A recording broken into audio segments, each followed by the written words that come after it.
வணக்கம். ஸ்டாலின் போட்ட ஆர்டர்.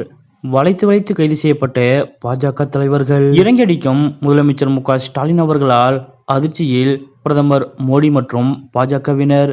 இதை பத்தின முழு விவரத்தோட இப்ப நம்ம பார்க்கலாம். தமிழ்நாட்டின் முதலமைச்சராக மு.க.ஸ்டாலின் அவர்கள் பொறுப்பேற்றதிலிருந்தே மத்திய பாஜக அரசிற்கும் திமுக அரசிற்கும் இடையே மோதல் போக்கே நிலை வருகிறது. இந்த நிலையில் தற்போது மத்திய பாஜக அரசின் மும்மொழி கொள்கை மற்றும் தொகுதி மறுவரை விவகாரங்களை முதலமைச்சர் மு.க.ஸ்டாலின் அவர்கள் கடுமையாக எதிர்த்து வருகிறார். குறிப்பாக இந்த விவகாரங்களை மையப்படுத்தி பல்வேறு மாநிலங்களையும் தற்போது பாஜக அரசுக்கு எதிராக முதலமைச்சர் மு.க.ஸ்டாலின் அவர்கள் ஒன்று திரட்டி வருகிறார். இது பிரதமர் மோடி மற்றும் மத்திய பாஜக அரசுக்கு மிகுந்த பின்னடைவையும் அதிர்ச்சியும் ஏற்படுத்தியுள்ளது. இப்படிப்பட்ட நிலையில்தான் திமுகவின் முக்கிய பிரமுகர்கள் வீட்டில் அண்மையில் அமலாக்கத்துறை சோதனை நடைபெற்றது. குறிப்பாக தமிழகத்தில் உள்ள டாஸ்மாக் அலுவலகம் மற்றும் மதுபான ஆலைகள் நடத்திய சோதனையில் சுமார் ரூபாய் 1000 கோடி ஊழல் நடந்திருப்பதாக அமலாக்கத்துறை அறிக்கை வெளியிட்டிருந்தது. அந்த வகையில் இந்த ஊழலை கண்டித்து சென்னை எழும்பூரில் உள்ள டாஸ்மாக் தலைமை அலுவலகத்தை முற்றுகையிட்டு திங்கட்கிழமையான இன்றைய தினம் போராட்டம் நடத்தப்படும் என்று மாநில பாஜக தலைவர் அண்ணாமலை அவர்கள்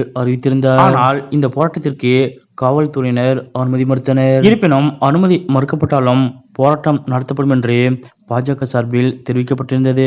இப்படிப்பட்ட நிலையில் இன்றைய தினம் பாஜக தலைவர்கள் வளைத்து கைது செய்யப்பட்டனர். அதாவது பாஜகவின் இந்த ஆர்ப்பாட்டம் குறித்து முதலமைச்சர் மு.க.ஸ்டாலின் அவர்களிடம் காவல்துறை உயரதிகாரிகள் ஆலோசனை மேற்கொண்டதாக கூறப்படுகிறது. அப்போது அனுமதியின்றி ஆர்ப்பாட்டத்தில் ஈடுபடக்கூடியவர்கள் யாராக இருந்தாலும் பாரபட்சமின்றி கைது செய்ய முதலமைச்சர் மு.க.ஸ்டாலின் அவர்கள் அதிரடி உத்தரவு பிறப்பித்ததாக கூறப்படுகிறது. இந்த நிலையில் இன்றைய தினம் பாஜக தலைவர்கள் போராட்டத்தில் ஈடுபடும் போது அவர்கள் கைது செய்யப்படுவார்கள் என்று எதிர்பார்க்கப்பட்டது. ஆனால் பாஜக தலைவர்களை எதிர்பார்க்காத வகையில் பாஜக தலைவர்கள் வீடுகளிலேயே அவர்கள் வெளியே வந்தவுடன் கைது செய்யப்பட்டனர். அதாவது ஆர்ப்பாட்டத்திற்கு பொறுப்பதற்காக பாஜக தலைவர்கள் வீட்டை விட்டு வெளியே வந்த போதே அவர்கள் அதிரடியாக கைது செய்யப்பட்டனர். அதன்படி பாஜக முன்னாள் மாநில தலைவரான தமிழிசை சவுந்தரராஜன் அவர்கள் வசிக்கும் சாலிகிராமம் இல்லம் முன்பு குவிந்த போலீசார் தமிழிசை சவுந்தரராஜன் அவர்கள் ஆர்ப்பாட்டத்திற்காக வீட்டை விட்டு கிளம்பியவுடனே அங்கேயே வைத்து அவரை கைது செய்தனர். குறிப்பாக அங்கேயே கைது செய்யப்பட்டு அவர் வீட்டு காவலில் வைக்கப்பட்டார். அதேபோல் பாஜக மாநில செயலாளர் வினோத் பி செல்வம் அவர்கள்